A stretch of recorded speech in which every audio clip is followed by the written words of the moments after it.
La légende décrit les Atlantes comme des marins remarquables. Ils devaient donc utiliser cet ingénieux système de navigation astronomique pour voguer vers de lointaines contrées. Pour Ivar Zapp, ces sphères parfaitement rondes seraient la preuve que, il y a de cela une éternité, le Costa Rica était une région essentielle de l'Empire Atlante. En gros, ces boules ont servi pendant très longtemps à enseigner aux jeunes gens les connaissances célestes. Les Atlantes savaient que la Lune et le Soleil étaient ronds, et je pense qu'ils en avaient conclu que la Terre était ronde aussi. Beaucoup de ces sphères ont été déplacées. D'autres sont encore enfouies, attendant de révéler leurs secrets. Mais Ivar affirme que la disposition très particulière de celles qui restent témoigne d'un lien étonnant entre l'Atlantide et d'autres points mystérieux de la planète. Cette sphère est pointée vers la pyramide de Gizeh, ce qui voudrait dire que ces gens connaissaient l'existence de la pyramide et qu'ils l'avaient vue. Pour ça, il leur a fallu traverser les mers. Ils naviguaient dans le monde entier. Depuis la découverte des mégalithes, Ivar a fait d'autres rapprochements saisissants. Je me suis demandé qui d'autre dans le monde avait construit de telles sphères. Et il s'est avéré que les astronomes de la Grèce et de l'Égypte antique avaient fait des boules de la même taille, environ 1,80 m de diamètre. C'est une référence à Atlas, le dieu grec qui porte un globe sur le dos. Tout me portait donc à penser que l'Atlantide était en Amérique. Mais pour étayer solidement sa théorie, l'archéologue doit encore explorer la jungle costaricaine. Il compte sur sa prochaine étape pour lui fournir des preuves indéniables du véritable emplacement de l'Atlantide.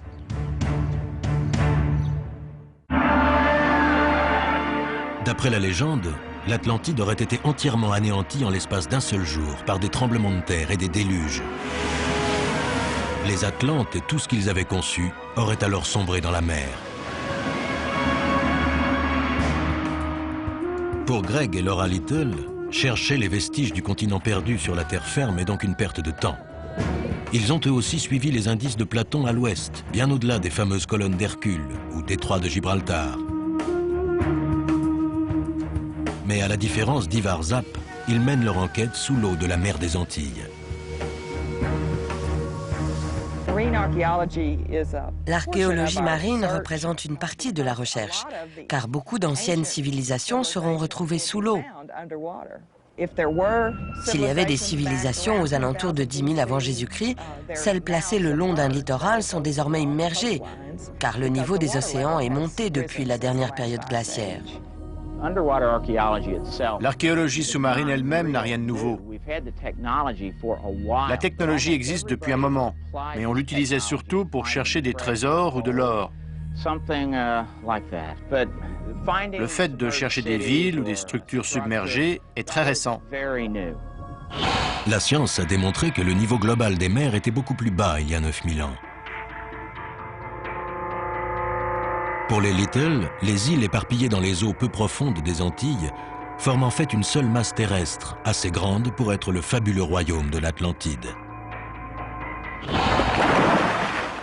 On n'a encore jamais vraiment exploré de sites sous-marins aux Bahamas. En vérité, les seules personnes qui ont eu recours à l'archéologie sous-marine ici sont celles qui cherchaient l'Atlantide. Greg et Laura Little ont décidé de venir aux Antilles après avoir découvert une référence à l'île de Bimini dans l'œuvre d'Edward Cayce, un célèbre médium des années 30 qui avait prédit que l'Atlantide serait un jour retrouvée près de cette île. En 1969, on a trouvé la route de Bimini, qui reste sans doute la formation la plus souvent reliée à l'Atlantide. En survolant la route de Bimini, ils aperçoivent la structure pavée en forme de J, dont la disposition leur semble trop régulière pour être naturelle.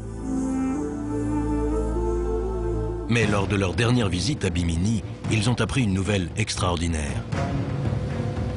À 150 km de là, sur l'île d'Andros, un plongeur a découvert une formation encore plus grande. Il y a une plateforme sous-marine qui semble très similaire à la route de Bimini. Mais le temps presse. Un ouragan approche rapidement d'Andros.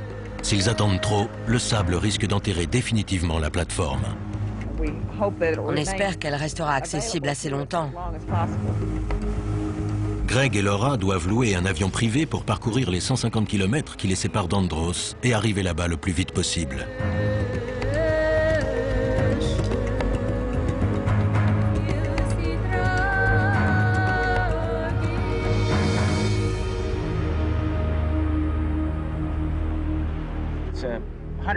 C'est à 90 mètres de la côte, une sorte de structure en pierre plus grande que la route de Bimini. Elle est là, on va la trouver. Toi, tu filmes, et moi, je vais jeter un œil. Greg et Laura pensent être sur le point de faire une découverte importante. L'existence d'une immense structure en pierre bâtie par l'homme au large d'Andros étayera leur théorie sur l'emplacement et la réalité historique de l'Atlantide. Équipé d'un masque et d'un tuba, Greg Little fait un premier repérage à l'endroit où les pavés ont été signalés. Pour trouver l'étrange plateforme, il doit étudier le plancher marin et distinguer les formations naturelles de roches et de corail des pierres susceptibles d'avoir été posées par une main humaine. Enfin, il aperçoit ce qui pourrait être de gigantesques dalles placées côte à côte. Aurait-il trouvé ce qu'il est venu chercher? L'échelle de la structure excède largement ses attentes. Ça ressemble à la route de Bimini, mais c'est beaucoup plus grand, entre 30 et 45 mètres de large. Je ne sais pas jusqu'où ça va, je n'ai pas atteint l'autre bout, mais ça fait au moins 250 à 350 mètres de long. Les pierres sont énormes, des pavés rectangulaires de 5 mètres sur 10. Il faut qu'on mesure tout, ça va être long et fatigant. Si leur découverte fait en effet partie de l'Atlantide, une question se pose. Comment l'île mythique a-t-elle fini sous la mer? Pour les Little, elle a tout simplement été submergée par l'océan après la période glaciaire. Mais si l'on en croit Platon, c'est un véritable cataclysme qui a détruit l'Atlantide. Simon Cox et Tom Martin se sont donc rendus sur une île de la mer Égée où s'est produite la plus grande éruption volcanique de l'histoire.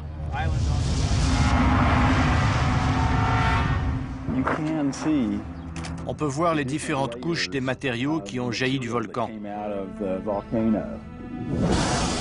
Il s'agit de Santorin, qu'on appelait encore Terra du temps de Platon. Les îlots de la baie sont les vestiges d'une éruption volcanique sans précédent.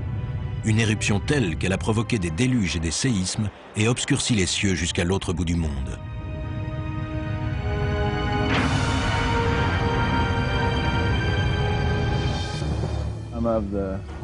Certains de ces trous ont probablement été faits par les gros blocs de roche, qui à la fin de l'éruption ont jailli comme des boulets de canon géants. Cette éruption massive a presque entièrement détruit Terra, aux alentours de 1470 avant Jésus-Christ. À l'époque de Platon, 1000 ans plus tard, elle était encore légendaire. Le destin de l'île peut-il être lié à la disparition de l'Atlantide? L'île grecque de Santorin était sur la route de navigation reliant Athènes à l'Égypte et au Proche-Orient. Si Platon est allé en Égypte, il est forcément passé d'île en île, et c'était une des escales. Leur théorie repose également sur une légende égyptienne beaucoup plus ancienne, celle du peuple de la mer. Une civilisation très évoluée vivant de l'autre côté de l'océan et inspirant aux Égyptiens